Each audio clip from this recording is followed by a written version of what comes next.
Once upon a time, in a land not so far away, people just like you found insights in their data and tried to share what they learned with those around them. The problem was, no matter how hard they tried to get the rest of the business to understand the data and see the insights, everyone else just didn't seem to get it.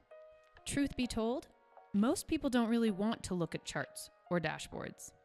And so all the time that was spent finding insights, the things that could really change people's thinking, was wasted as people were not really seeing what needed to be seen. And then along came Yellowfin stories. Stories are a great way to communicate what's happening with your data by adding narrative and context to the numbers. They give you the opportunity to explain both the internal factors impacting your data, like new marketing campaigns, as well as external factors such as competitor price changes. Yellowfin stories help you create engaging content that your colleagues and Prince Charming will want to read. So start with a great headline to attract your readers. Use simple but powerful language and don't be afraid to make a bold statement. Create a great hook by adding in a header image that supports the theme of your story. This image also gets used in timeline posts as the browse page, so you want to make it pop.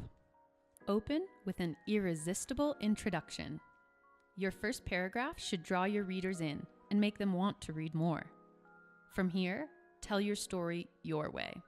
And remember, the more context you provide, both visual and verbal, the less likely your audience will be to jump to mistaken conclusions. Images, video, and external links are there to provide additional context.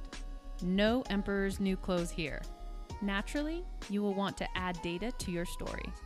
You can add live reports, or if you want to have pre-applied filters, then add a bookmarked report instead. If you want to ensure that the data remains static, use snapshots.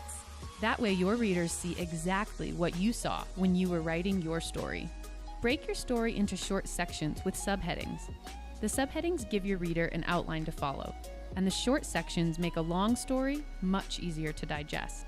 Use formatting to emphasize text, dash space to add dot points, and if you want to make a quote stand out, make it stand out. People don't always trust data, but they trust people and their fairy godmothers. Collaborate with others, invite them to join you, and help validate facts and figures, thereby building greater trust in your narrative. Finish with a great conclusion. What recommendations do you have? What actions need to be taken? Then, just hit publish. Give your story a good description. People want to know what it is about, right? And finally, make sure it's read by sharing it with others. See who has read the story, wait for the kudos, and join the discussion in the activity stream.